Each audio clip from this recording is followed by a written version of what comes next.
You ever sit down to do one simple thing, and 3 hours later you're deep in a rabbit hole watching a documentary about competitive tree climbing? Your to-do list is completely untouched, and you feel this weird, heavy guilt sitting right in the middle of your chest? You are not lazy, and you are definitely not alone in that feeling. Before we go any further, I would really appreciate it if you hit that subscribe button and leave a comment down below telling me about the one specific task you have been avoiding all week, because we are about to unpack exactly why that task has been feeling like an entire mountain sitting on your shoulders. What if I told you that the reason your life feels like you are constantly swimming through peanut butter is not because you lack discipline or willpower, but simply because nobody ever bothered to hand you the owner's manual for your own brain? Let me walk you through 12 genuine psychological facts that scientists have actually researched and proven. The first one is the Zeigarnik effect. This was discovered by Bluma Zeigarnik in 1927 when she noticed that waiters could remember complex unpaid orders perfectly, but forgot them instantly once the bill was settled. The research outcome shows that your brain holds on to incomplete tasks far more tightly than finished ones, which creates that nagging mental tension you feel when something is left hanging. A simple example is having a bill sitting on your counter that you have not paid yet, and every single time you walk past it, you feel that tiny zap of stress in your stomach. How to deal with it is surprisingly simple because you do not need to finish the entire task to get relief. You only need to start it. Take the envelope out of the drawer and put it on the table. Your brain will release the anxiety the moment you begin moving. The second one is the spotlight effect. This was researched by Thomas Gilovich, Victoria Medvec, and Kenneth Savitsky in 1999 through an experiment where they made participants wear embarrassing t-shirts in public. The research outcome proved that people dramatically overestimate how much others notice or remember about their appearance and behavior. A simple example is walking into a party with a tiny coffee stain on your sleeve and spending the entire night convinced that every single person is staring at that stain and silently judging you. How to deal with it is to remind yourself of a brutally honest question. What was the last embarrassing thing you noticed about a stranger 3 days ago? You have no idea because everyone is starring in their own movie, where you are just an extra walking past in the background. The third one is the paradox of choice. This was popularized by psychologist Barry Schwartz in 2004, based on decades of consumer behavior research. The research outcome demonstrated that having too many options does not create freedom, but instead creates anxiety and decision paralysis because the brain gets overwhelmed. A simple example is standing in front of your open refrigerator with cold air, blasting your knees only to close it and declare there is nothing to eat, even though the shelves are completely full of food. How to deal with it is to intentionally limit your options before you even start. Wear a similar outfit every day, or eat the same healthy breakfast each morning, so you save your decision-making energy for the things that genuinely matter. The fourth one is the pratfall effect.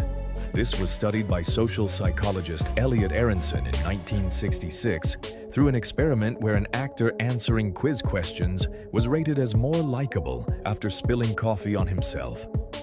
The research outcome showed that making a small, harmless mistake actually increases your likability because perfection creates distance while vulnerability builds connection. A simple example is watching two people give a presentation where one is flawless and the other trips over a word but laughs at themselves, and you naturally feel more drawn to the second person. How to deal with it is to stop apologizing for tiny typos or awkward moments because those literally making you more approachable and human. The fifth one is the Tetris effect. This was studied by Stick Gold and his team in 2000 when they examined how repetitive gameplay infiltrates people's dreams and mental imagery. The research outcome revealed that the brain continues to process patterns from your waking hours even while you sleep, which shapes your unconscious thoughts. A simple example is playing a block stacking game for an hour and then closing your eyes only to see falling shapes everywhere in the darkness. How to deal with it is to be extremely careful about what you feed your brain during the first 20 minutes of your day, because that input becomes the game your mind will play on repeat for the next 16 hours. The sixth one is the doorway effect.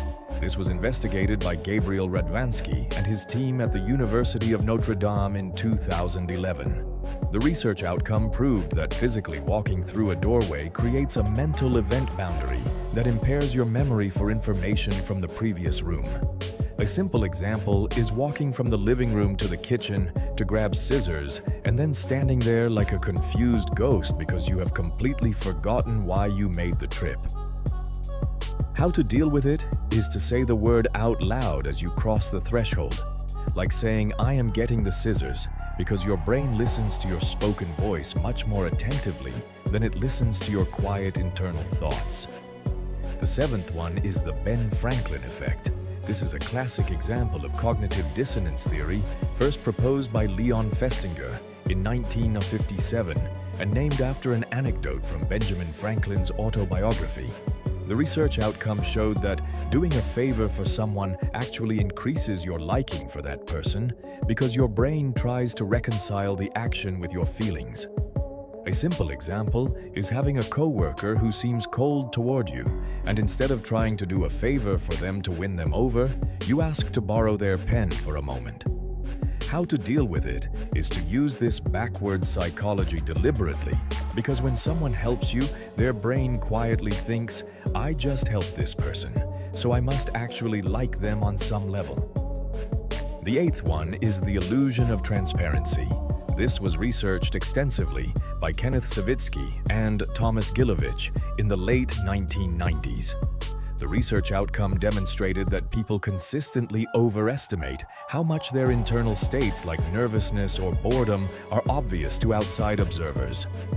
A simple example is sitting in a meeting feeling extremely anxious and becoming convinced that everyone else in the room can clearly see your emotions written all over your face like words on a whiteboard. How to deal with it is to remind yourself that everyone else is too busy obsessing over their own internal monologue to pay any real attention to yours, so relax your shoulders and breathe. The ninth one is the Dunning-Kruger effect. This was first described in the landmark 1999 study by Justin Kruger and David Dunning. The research outcome showed that people with low ability in a specific area tend to overestimate their competence, while highly skilled individuals often underestimate theirs. A simple example is starting a new job and feeling like a complete fraud who is about to be exposed, while the loudest person in the room is often the one who knows the least. How to deal with it is to recognize that your imposter syndrome is actually a strong indicator that you are smart enough to see the full complexity of the situation, which means you are more competent than you realize. The 10th one is the cheerleader effect. This was confirmed in a 2013 study by psychologists Drew Walker and Edward Vull. The research outcome proved that faces are consistently rated as more attractive when presented in a group photo compared to the same face shown in isolation because your brain averages out features. A simple example is scrolling through photos from a night out and thinking everyone looks great in the group shot, but then hating the solo picture someone snapped of you. How to deal with it is to change the group of people you are metaphorically standing next to in your daily life, because the room you stand in genuinely changes the way you see yourself. The 11th one is reactance. This theory was formally introduced by social psychologist Jack Brame in 1966. The research outcome showed that when people feel their behavioral freedoms are being threatened, they enter a motivational state that makes them want to do the exact opposite of what is being pushed. A simple example is deciding on Monday that you absolutely cannot eat any sugar this week, and then by Tuesday afternoon, the only thing you can think about is a warm chocolate chip cookie. How to deal with it is to stop forbidding yourself and instead offer a genuine choice by saying, "I can eat the cookie right now," or or I can eat this crisp apple instead. The 12th one is the pecan rule. This was formulated by Nobel Prize-winning psychologist Daniel Kahneman and his colleagues in the 1990s through a famous colonoscopy study with Donald Redelmeyer. The research outcome proved that a person's memory of an experience is based almost entirely on how it felt at its peak and at its very end, not on the total duration or average experience. A simple example is going on a week-long vacation that was mostly lovely, except for one rainy argument. But a year later, your memory of the trip will be defined by the best moment and the last moment. How to deal with it is to end every single day on a high note, regardless of what came before, because your brain will file the entire day away under a label that reads pretty good, actually. You have far more control over the narrative of your own existence than you have ever been led to believe. If any of these 12 genuine psychological facts made you pause and whisper, "Oh, that explains absolutely everything," then you are already operating at a level that places you ahead of most people. Go easy on yourself today because you are not broken, and you never were. You are simply human, and now you finally have a few pages from the owner's manual. If you found any value in this and you want more of these research-backed cheat codes for your brain, then hit